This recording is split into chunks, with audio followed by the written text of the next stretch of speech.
So hello and welcome to another English video of mine, and today we're going to have a look at my main stereo system. Now I originally wanted to do this video on Mini DV, however I in a way really don't feel like recording YouTube videos right now, but I just kind of wanted to do this English video real quick. And as I've recently discovered, I can use my little potato camera right here. It's a little Canon Nixus from 2013. To record and upload to YouTube. I decided that's gonna be a lot easier, and it's still gonna be a potato camera. So I mean, this does record in HD, but the built-in microphone probably is really quite bad in this. So I haven't prepared at all for this video. Disclaimer. But yeah, I wanted to record it anyway. So this is gonna be a bit of a pain to record with this camera, but I hope the video will be somewhat okay. So if you've watched my previous one, you might recognize some stuff from this setup. For example, now the audio is going to be all screwed when I'm zooming. That equalizer, that cassette deck, and those two components right there. So those were there originally, and then you might remember some things that were there, that are right there. You can see the Nico stuff. That's just sitting down there. Probably explain that in another video or something. But yeah, a lot of stuff has changed. So I was actually pretty happy with the Nico stuff, how it was. But the issue is, I don't know why, but one day I wanted to listen to a record. I don't listen to records all that often. It's not a bad music format, it's just, I do think that any cassette tape sounds better than most records, but you can have your opinion on how you want. And then one day I wanted to listen to a record. I switched to the phono input, and there was just a ton of noise, and it kind of sounded like video noise, like if a video signal is being fed into an audio input on something. And well, I didn't have any inputs anymore, so I bought another switch box, and then I had a ton of switch boxes, which I still have now. Oh well. And so I bought a lot of switch boxes, and I actually got the turntable to work because it has a built-in preamp. So just turned that on, bought another one of those switch boxes, plugged it into the tuner input, and then I just had one switch box that was plugging the aux input and another one in the tuner input. And that did work, but it led to another issue. No matter on what input I was on, or if I didn't even have selected an input at all, which you can do with those mechanical buttons, you just press one slightly so that the old selected input goes off, but you don't select a new one. And there was this noise, and again, it was kind of like the noise I had on the phono input. And it was in the, what channel was it in? It was in the white channel. And you could only really hear it over headphones, but it was pretty damn annoying. And I laid the problem down for 2 hours, and I found out that for some reason or another, and this happened when I got the new switch box, but for some reason or another, as soon as the equalizer was plugged in, the amplifier got a ton of interference. And I don't know why that was, but it just annoyed me quite a bit. So yeah, basically that kind of was it for the Nico. And then I brought over my JVC AK100 here. You might have, no, you actually didn't see a video on it because I never made a video on it, but it's JVC's lowest end amplifier for the era that literally all that stuff you see right there is from. And it's a really good amplifier, taking in consideration how low end it is. Like, it drives big speakers really well for only being 20 watt RMS. And it sounds pretty good too, but it just over headphones just didn't sound right. Because what I do over there, excuse myself for the big mess in here, over there is my laptop. And I have my laptop hooked up to the stereo system, and then I would always use the stereo system to drive my headphones, because of course I could have the equalizer up there, you can see, and I could switch over to anything like the cassette deck in the matter of just pressing a button. So I like to do that, and it just didn't sound right as a JVC amplifier. Like, the JVC amplifier also didn't have the issues on the phono input. but it just didn't sound right. So then, I don't know if you can actually see this. It's over here. You might see it down there. That is the Pioneer stuff from the other place. There's so much sunk in here. I'm so sorry for that. But that stuff did work. But the thing is, that stuff, this kinda is too modern, if I'm being honest. Like, I mean, it works and it sounded really quite good. But it didn't have character to it, you know? It's just all these digital switches and there's kind of is no character to using this, right? You know, it's like more vintage stuff, you still have mechanical switches and it, you know, it doesn't look like in the 80s, most stuff always looked a bit different. In the 90s, it always just kind of looked the same. I mean, it just was a black thing and that's it. And then, you know, in the 80s, you had all these logos and red and green and it's, you know, all cool, and in the 90s, it was kind of boring. But, I mean, I lived with it. But then another thing is I met someone really friendly online, and he's into cassette decks and things. And he also has a JVC KDV6. And after getting this deck, which is an excellent playback deck, but doesn't record too well, I always wanted to get a higher-end JVC deck to see how it would record. And I also always wanted a 3-head deck. And I was kind of looking at a V6's deck before, because the JVC 3-head deck from the time that are actually affordable. Of course, they have the DDVR9 that probably is better than a Nakamitsu Dragon. But that one is unpayable. Like, it costs like 1,500 euro if you get it for cheap.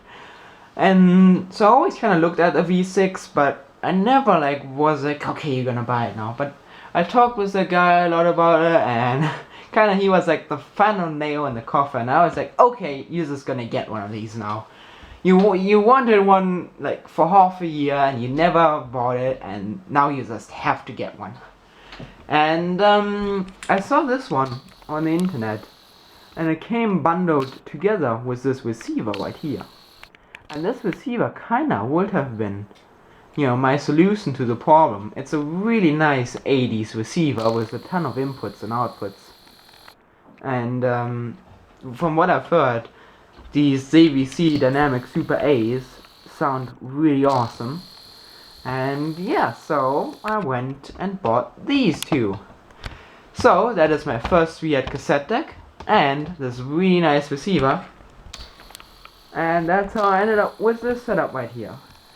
And one thing I also decided to do while I was moving all of that hi-fi stuff is I bought the cute little Technics RS5.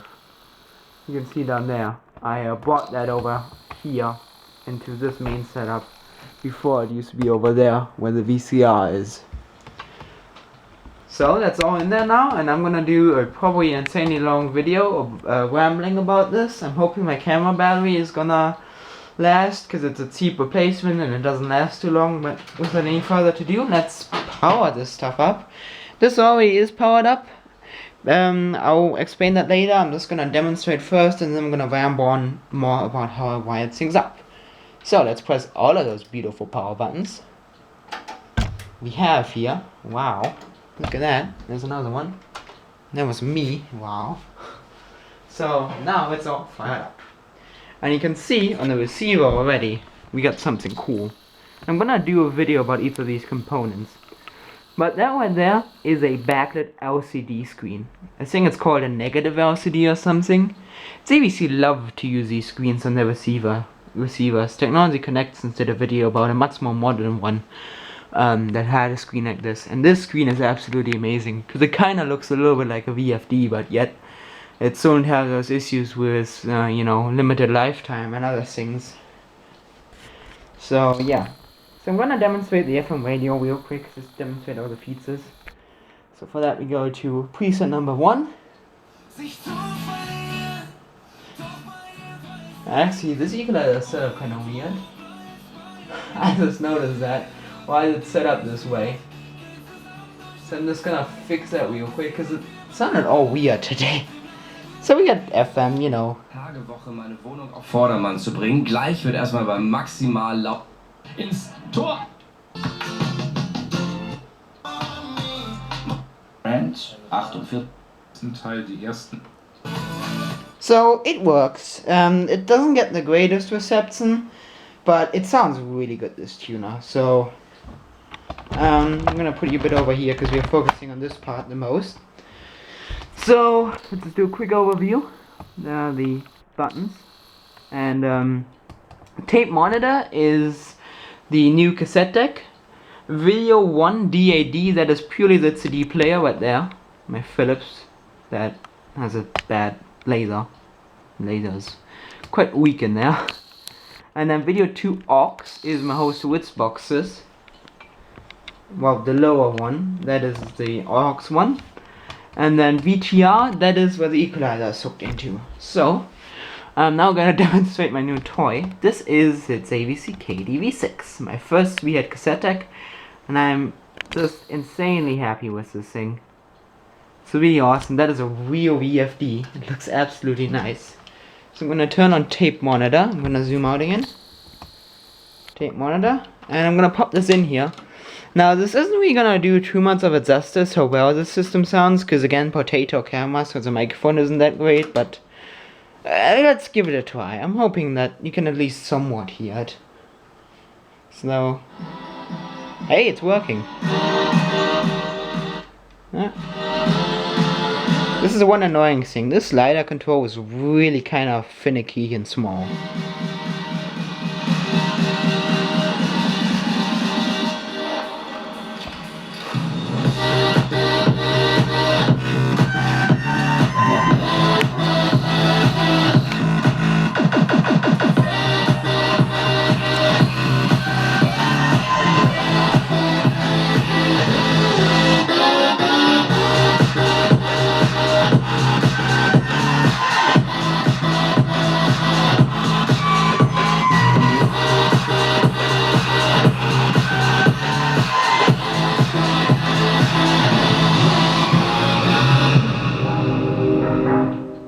So this tape you heard was recorded in this Pioneer deck. So yeah, really do think this cassette deck sounds great. It also sounds really good on recording. I can pop in a Ferric cassette I recorded on it. Now, I'm not gonna play too much of this Ferric tape because I'm pretty sure there's copyright on this. Actually, I'm wondering what is on this side. Let's see. Okay, so there's this. I'm just gonna flip it around here again.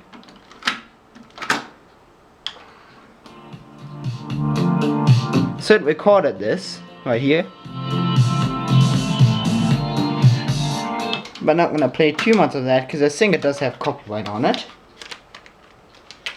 So yeah, this is the AVC KDV6, my first VHead, and I'm really happy with it.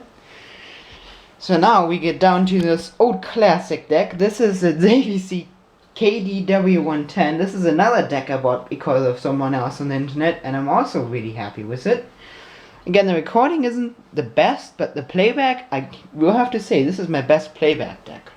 So this is hooked into the equalizer, so I press tape on the equalizer. And then I can pop our tape in here again. And listen to this awesome noise it makes when you press play.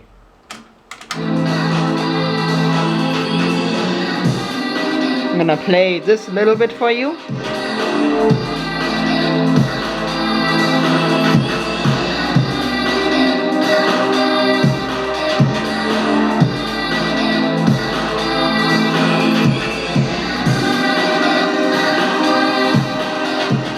So yeah, this deck I will have to say is my best playback deck. I just love it for playback so much. It's just really good sounding.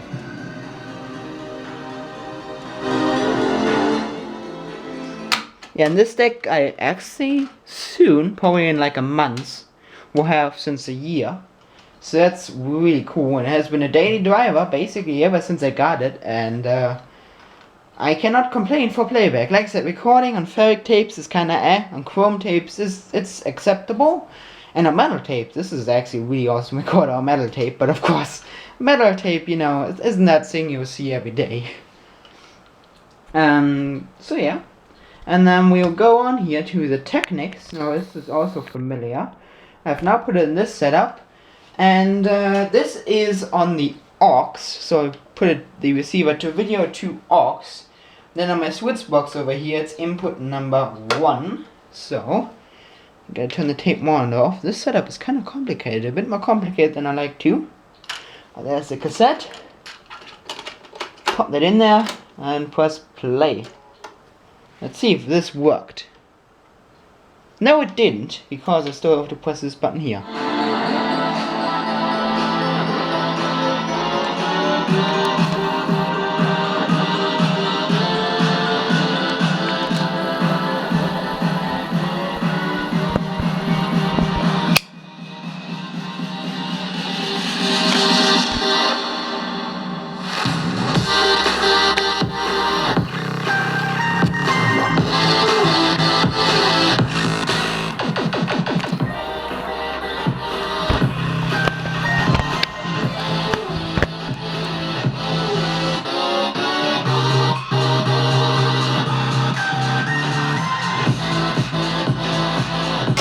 So this Technics deck is also a really nice deck.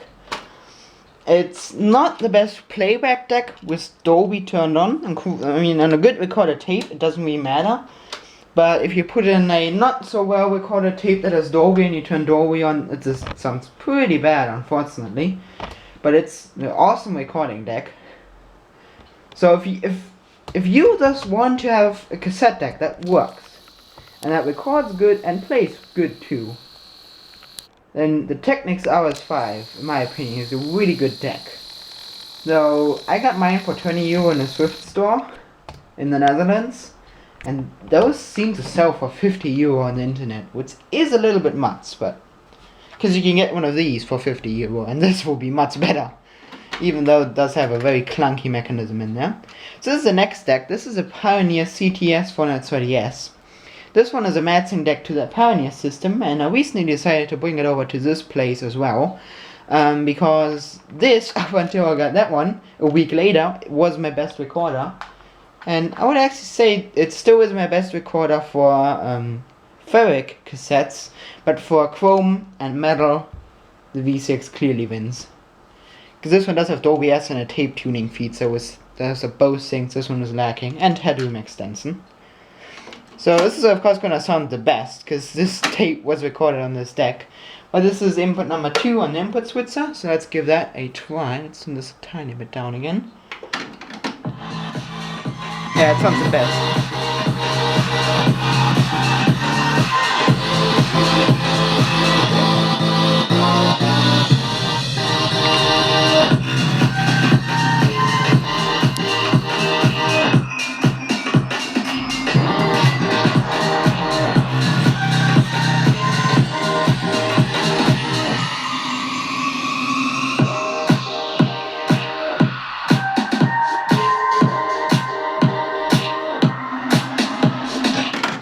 So this is a really good cassette deck, actually. This Pioneer one, in my opinion.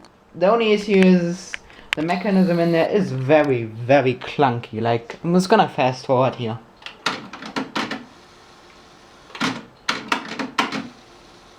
Isn't that? It's very clunky, but I mean, it's a good deck, actually.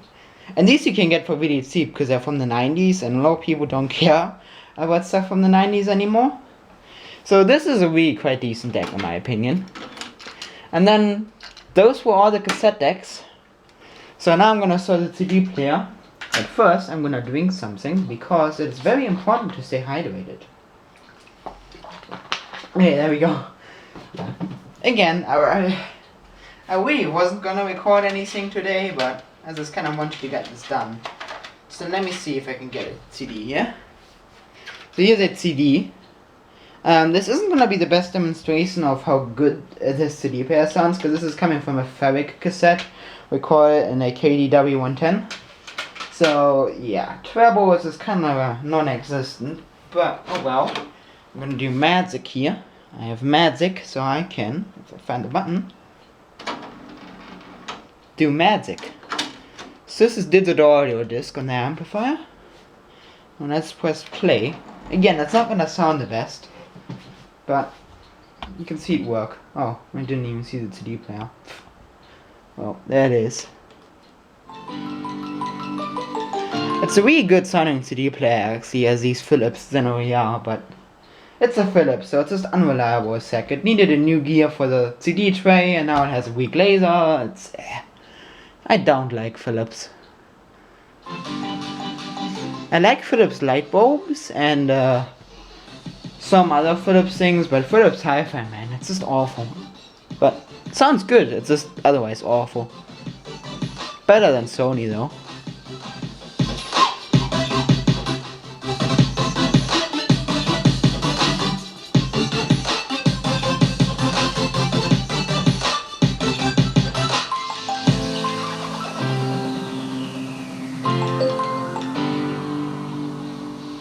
And we can skip here a little bit. This is all just one continuous digital file of a cassette.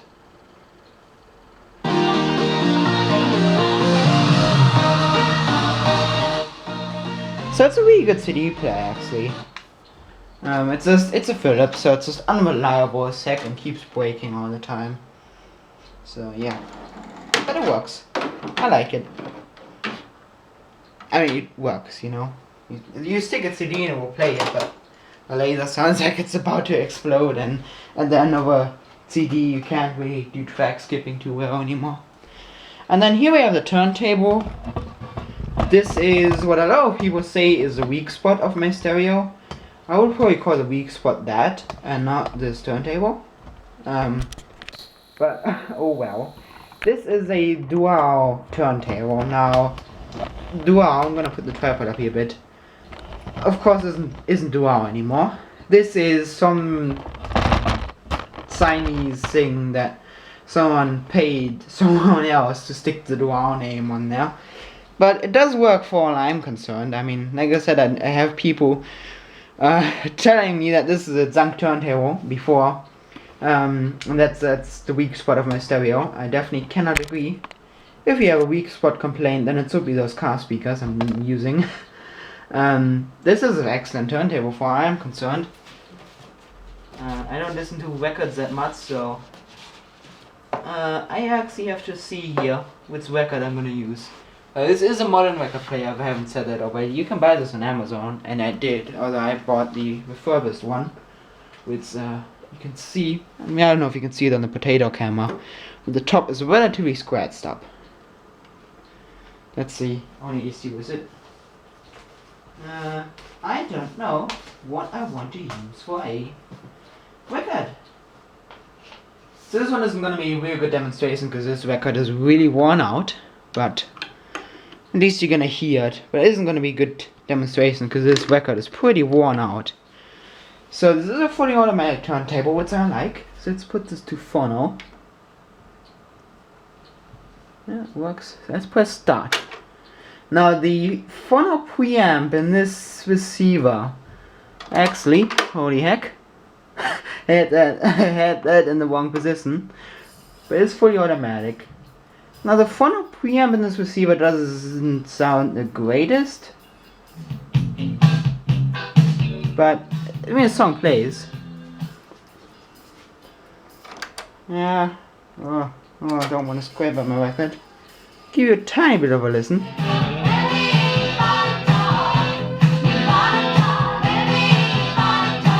So it does work, and on a proper good record it sounds really good, but this 45 is a bit worn out. Quite a bit worn out actually. This is the same because this is a great song, but oh well. Play a tiny bit more.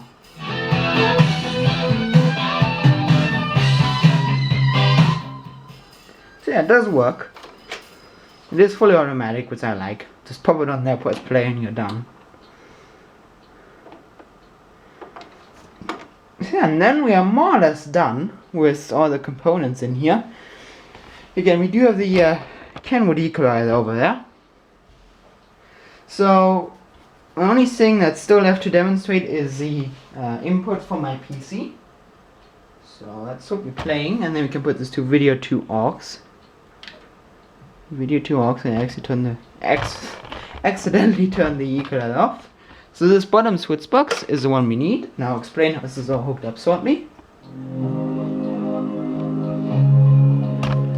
So that's coming from the laptop through HDMI to the TV.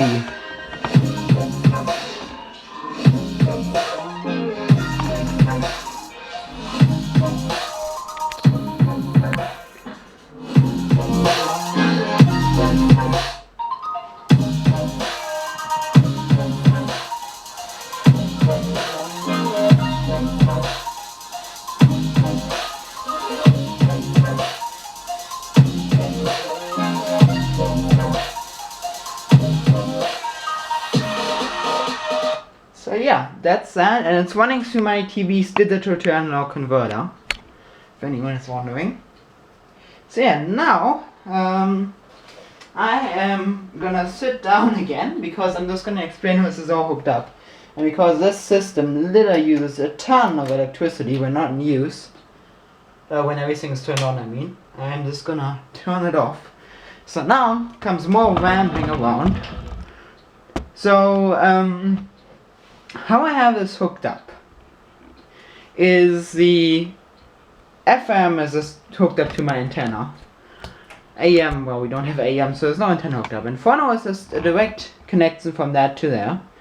And then the tape monitor. The tape monitor input is directly connected to the output of the cassette deck of the V6. The tape output is, however, going into this upper switch box. As you can see, the one up there. And that then goes out. One on the switch box is a Technics, corresponding to 1 as on the input selector for the Technics. 2 on the output selector is the Pioneer deck, corresponding to 2 being the input selection of the Pioneer. And then I think my memory card might be running 4 now, actually, I don't know.